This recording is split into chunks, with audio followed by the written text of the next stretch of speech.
So I feel like I start out every video cracking up at myself for my dumb ideas. So I was gonna make this dinner in a minute, and it was gonna be this thing where I walked you through what we were having for dinner and how you could, like, tips and tricks and whatever.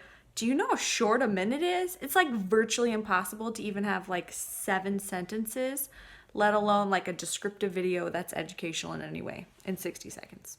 Totally didn't work. So I do want to tell you a little bit about this vegan broccoli cheese soup that I made for dinner, which was delicious.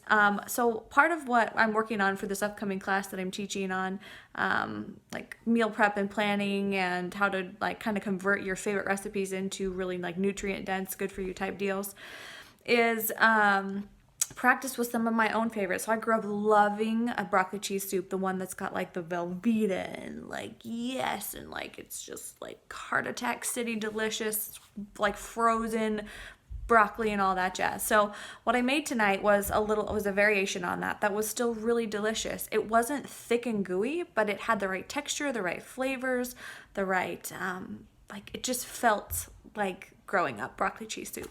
So what I did was I start with some stock. So this is the not vegan part for me. I used chicken stock. I used half bone broth and half chicken stock. Used some stock, put the cauliflower in there that was chopped up. And then simmered that till it was like mushified. So while it was getting mushiness, then I took some white beans, rinsed those guys off really well, mixed them up with a canned coconut milk. So if you're going for creamy, you gotta go for canned, and like pureed the heck out of them. So it was like a thickener now, right? So then the cauliflower shenanigans is decently mushy. Pureed that, right? So look at all of this nutrition we're like packing in there. And then as we know, cauliflower kind of, once it's cooked, it has this light flavor. You just almost not taste it so much. And then add more stock back into this cauliflower puree type thing, which wasn't very thick at this point. So add more stock, and then I added my carrots, and I added more broccoli, more cauliflower and some broccoli. Simmer that until it's just tender. I don't want it mush at this point. At this point, I add in the bean shenanigans once it's about the right, the texture of the veggies is close to how I want them, but not all the way cooked.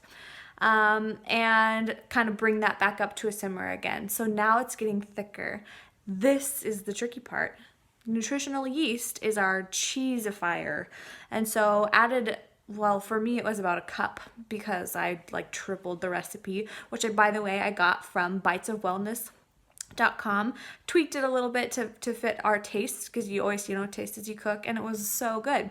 So once I've added in my nutritional yeast, then I check for the thickness. Is it the right consistency that I'm looking for, this creamy soup? If not, you can add some thickener of your choice, let it simmer a little longer. If it's too thick, add some coconut milk, or something like that to kind of water it down, or more broth.